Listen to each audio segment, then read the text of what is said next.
Hey guys, Sean here, and in this video, I want to do a Microsoft Ads account overview. So I'm in one of my old accounts, and your account might look a little different. When you sign up for a new account, it's kind of blank, and I think you only start seeing all this stuff on the left after you've created your very first campaign. So don't worry if you're not seeing the same stuff as me. You'll still have a giant create campaign button in your screen somewhere. And when we get to the campaign creation video, we'll show you how to do that, okay? And then once you create your first campaign, you should start seeing something similar to what I have here, okay? So I'm going to walk you through left to right, and we're not going to go through every nook and cranny because that could take a very long time. I'm going to walk you through the areas that are the most important. So on the left side is sort of basically, I would say, like your campaign tree, okay? So you have an overview. You can see everything going on.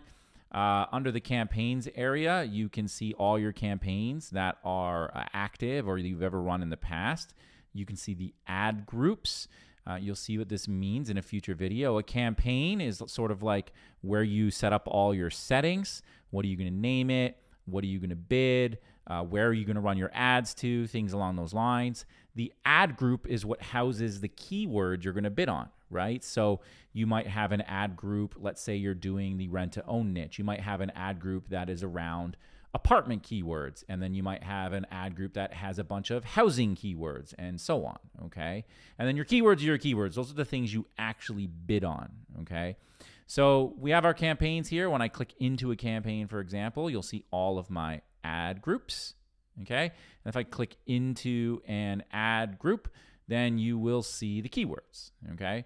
And that's just what you'll see on the left side. Demographics has age and gender. I never really touch those. They're not super accurate on Microsoft or Google, so I would personally just not worry about that. Your settings, okay? First of all, I'm in the ad group. I want to click on the campaign area so I can show you the settings of a campaign. This is where you would literally go in and start like changing things in the campaign settings. And you'll see what this stuff means when we set up a campaign, but this is where you would set up your campaign settings. You have the ability to select targeted locations. We've had lots of questions on how do I, if I'm an American and I want to run an ad in the UK, how do I do that? This is where you would do it. You would just click the add button and you could target people in the United Kingdom as an example. Then you have the ability to set up a schedule. Let's say you had an offer that wouldn't let you run past 5 p.m. or didn't allow you to run on weekends. You could do that right here. And then devices, okay? We actually will use this often enough because in ads these days in 2023, most of them do really well on smartphones, and I oftentimes will shut off computers and tablets. We're going to test these things, but this is something that is very valuable. So on the left side is sort of your campaign tree and all the things that go into campaign and all the things that you can turn on and off. And we'll discuss more of those as we go along in the program. Now, alongside the top bar, if you go to the far right, you have the ability to sort of switch between accounts. If you have multiple Microsoft accounts, not really many reasons for you to do that. I've just collected a few over the years. Any notifications that you may have. You can manage your user access in here if you want to add users into your account. Okay, so you can start adding people right in there. Don't worry, guys. I'm going to walk you through a lot of how to do all of this in future videos. This is an overview, okay? If you have any questions around help, you can start a live chat right here. Under the tools area, there's a ton of tools. I'll point out a few that we use often. They have a keyword planner here. When we get to Google videos, we're going to scrap the Microsoft keyword planner altogether because the Google keyword planner is much, much better. Other than that, negative keyword lists are something that we often will use, sometimes audiences as well under the shared library. And then conversion tracking, I should say, the UET tag and conversion goals are quite important, and we will talk a lot about that as well. You might want to use the Microsoft Advertising Editor. We'll get to that in the scaling videos, how you can upload keywords really, really quickly using a software that you download to your computer.